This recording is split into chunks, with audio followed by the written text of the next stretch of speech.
Պարոն Աղաջանյան, խոսենք երեկվա միջադեպից, ես խնդրեմ մեկնաբանեք ինչու Լևոն Քոչարյանը իրեն այդպես պահեց, այսօր էլ իրանք չներկայացան ընդհանրապես նիստին։ Նախ ես բոլորի ներողություն խնդրել մեր հանրությունից երեկվա նմանատիպ դրսևորումների ընդհանրապես այդ որակի քննարկումների համար իրականում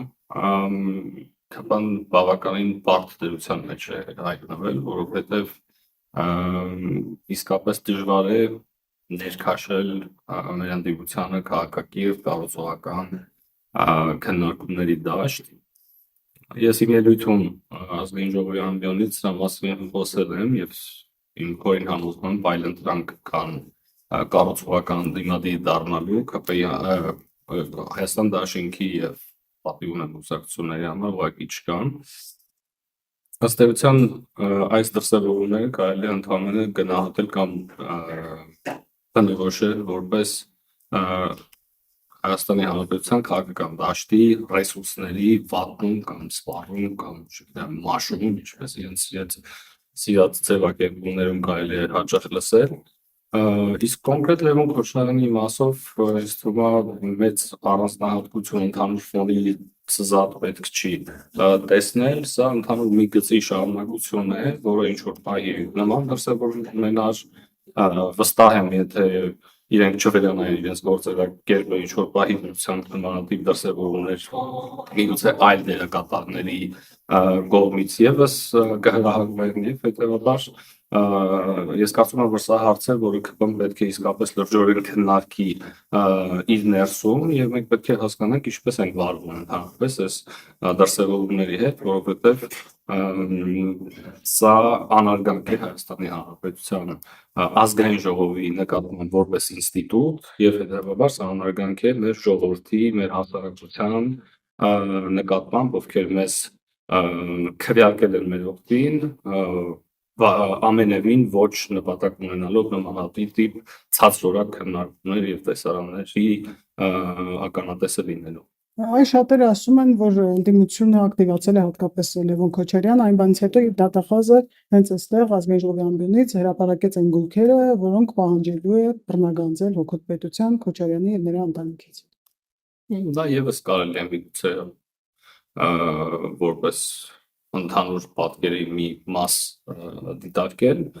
այնուամենայնիվ ես կարծում եմ, որ նմանատիպ դրսևորումներով ազգային ժողովը այնուամենայնիվ ցավալիորեն լի է եւ ես կարծում եմ, որ մենք պետք է անենք ամեն ինչ, որպեսզի խուսափենք նմանատիպ դրսևորումներից, ինչը կրկնում եմ շատ դժվար է, գրեթե անհնար նմանատիպ ընդդիմության պայմաններում, բայց թերևս պետք է ինչ որ ռազմավարություն կամ առնվազն մարտավարություն որդեգրվի նմանատիպ իրավիճակներում հասկանալու թե ինչ պետք է արվի։ Մենք տեղական ժամանակ նշում էինք, որ մամուլում տեղեկություններ կան, որ ընդդիմադիրները մարզերում եւ Երևանում փորձելու են ակցիաներ անել ապակայունացնելու համար երկրում իրավիճակը, կարող ենք ասել, որ վերջին շրջանի սադրանքները երեկվա միջադեպը նույնպես դրա հետևանքն է։ Դժվարանում եմ ես մեկ ընդհանուր process-ի մաս տեսնել, սա անկեղծ ասած կան այո նմանատիպ կարծիքներ, ես կարծում եմ, որ դա նույնիսկ այդքան էլ էական չէ, ես կարծում եմ, որ այս ընդդիմությունը, այս քաղաքական ուժերի ներկայացուցիչները որևէ ասելիք չունեն մեր ժողովրդին եւ հետեւաբար եւ ընդհանրապես որևէ ասելիք չունեն քաղաքական դաշտում, ես կարծում եմ պետք է իսկապես հեռանան եւ հուսամ, որ գալիք ազգային ժողովի ընտրություններին մեր ժողովուրդը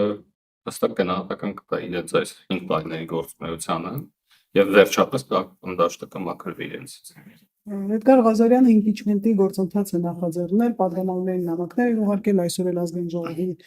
շենքի մոտ էր եկել, ձեզ ուղարկել այդ նամակից եւ ինչ սպասել նրա այստեղ եկած գործընթացից։ Ես չեմ ստացել նման նամակ։ Իսկ մոռացել եմ ձեր անվան հերինակով։ Իսկ առհասարակին սպասել նրա այս գործողություններից։ Ես չգիտեմ ում մասին խոսքը։ Եվ 2026 թվականի նախորդին ընդդիմության այս ակտիվ պահվածքը կշարունակվի, ձեզ եւ ինչի համար է սա արվում, արդյոք խորհրդարանում տեղեր ունենալու։ Կարելի է ենթադրել, որ նախընտրական ընդհանուր ժամանակահատվածին զուգընթաց process-ների համատեքստում կարելի է սա դիտարկել, բայց կրկնում եմ, ես անելիքները հիմնականում ԿՊ-ի ներսում են, անելիքները ժողովրդի հետ խոսակցության մեջ են եւ այն որ անդիմությունը թե խորհրդարանական եւ թե արտախորհրդարանական որևէ ասելիք չունի մեր ժողովրդին, դա ապացուցել է վերջ 5 տարիների իրենց գործունեությունը։ Սերժ Սարգսյանը վերջերս մի լսարանի առջև հանդիպման ժամանակ ասել էր, որ իրենք վարչապետի տեխնացուի հարց չեն լուծում, այլ իշխանական հարց են ուզում լուծել։ Սա ես ասեմ։ Դե, ինչպես ես ասացի, ոչինչ չի փոխվել, եկեք նայենք վերջի 5 տարիների ընթացքում անդիմությունը այս կամ այն ձևերի, ֆորմաների, ձևաչափերի մեջ ինչ պայքար է տարել, ինչ նպատակ են իրենք ունեցել եւ թերևս սրանով իրենք անկեղծ են, առնվազն կարճաժամկետ կտրվածքով, բայց հաշվով խնդիրը պահպանելն է, ահա գալու ձեր հարցին, պահպանելն է, ապօրինի գույքի բռնականացման գործերով անցնող այդ միլիարդավոր դոլարների գույքը եւ ֆինանսական միջոցները։ Եվ վերադառնալով Լևոն Քոչարյանի պահվածքին, այ երբ որ Վիլեն Գաբրիելյանը Գյումրիում գնովցած եւ ոչ աշխատանքային ժամին հայոյանք էր հնչեցրել, որ ուղիղ հասցեատերել չուներ, այնուհետև Նորքի քաղաքական տեղի ունեցածը իհարկե մի օր առաջ տեղի ունեցած սադրանքի պատասխանն էր դա, անմիջապես եւ դուք քննադատեցիք այդ պահվածքը եւ նաեւ ամբողջ ընդդիմադիր դաշտը կոչ արեց, որ պետք է մանդատը դնի, քաղաքապետը պետք է հեռանա իր աշխատանքից, բայց մենք չենք նկատում նույն վերաբերմունքը Լևոն Քոչարյանին նկատում։ Հնարավոր համարում եք, որ մանդատը վայր դնի այս ամենից հետո։ Հավանական չէ, հավանական։ Չմոռանաք հավանել տեսանյութը եւ բաժանորդագրվել Civic AM-ի YouTube-յան էջին։